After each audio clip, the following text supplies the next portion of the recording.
de donner la parole à Monsieur François Cornu-Gentil, rapporteur spécial de la Commission des finances, de l'économie générale et du contrôle budgétaire pour 5 minutes.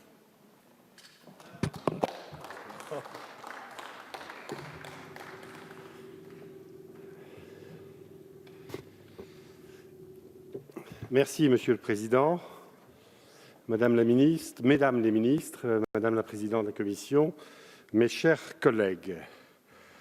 Selon le point de vue adopté, il est possible de se livrer à deux lectures bien différentes du budget de 2020 de la mission Défense.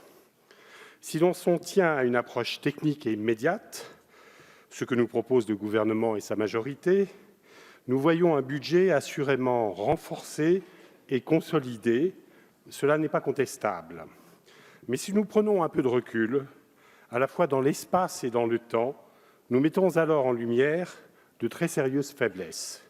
Tel est l'apparent paradoxe que je vous propose d'examiner. La perspective optimiste peut s'appuyer sur des arguments tangibles, le principal étant le respect de la LPM.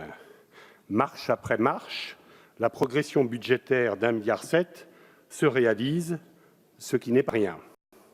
De même, la budgétisation des OPEX est conduite au rythme prévu.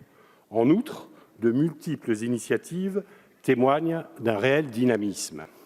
On retiendra, entre autres, la création du commandement de l'espace, le volontarisme affiché dans la réforme du MCO, ou plus anecdotique, l'activisme sympathique déployé sur le thème de l'innovation.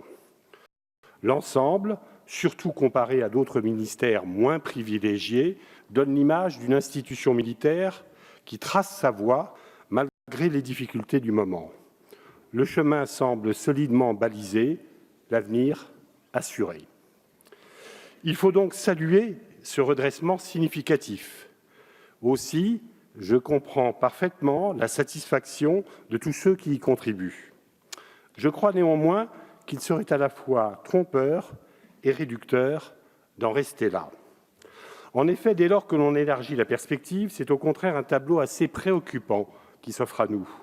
Ainsi, il est temps de comprendre que nous nous berçons d'illusions lorsque nous entretenons l'idée que notre leadership européen en matière de défense est une chose acquise. Certes, la qualité et j'oserais dire la productivité de notre défense sont admirables.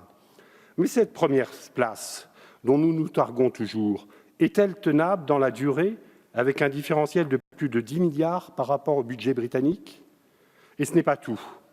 Au point où nous en sommes, on peut même se demander si nous serons capables de conserver la seconde place, puisque désormais le budget allemand est sensiblement supérieur au nôtre, et ceci, comme chacun le sait, sans force nucléaire.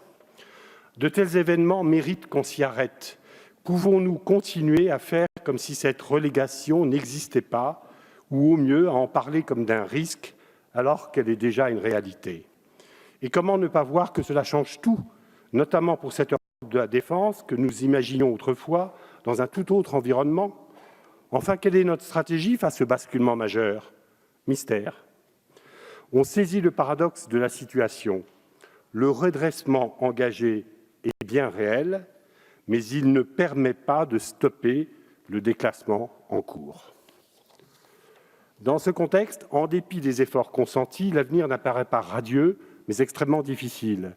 Et la marche budgétaire de 3 milliards d'euros prévue à partir de 2023 n'est pas un luxe, c'est le strict nécessaire pour ne pas aggraver la situation. Or, rien ne nous garantit que nous serons capables de la franchir. Madame la ministre, que les choses soient claires.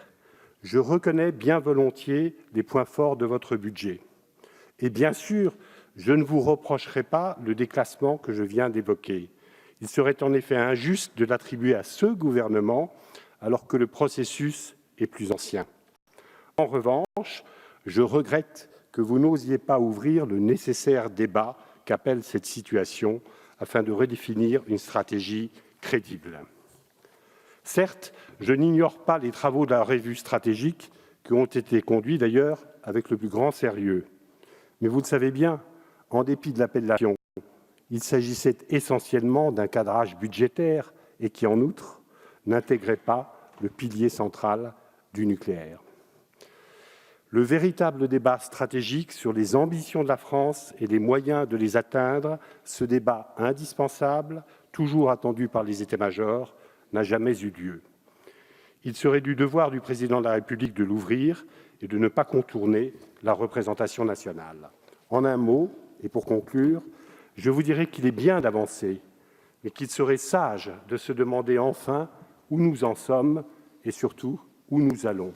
Il y a urgence, car il est sûr qu'en 2023, lorsque nous serons au pied du mur financier, il sera déjà trop tard pour se poser utilement ces questions. Aussi, réagissons alors qu'il est encore temps. Merci, monsieur le rapporteur. La parole est à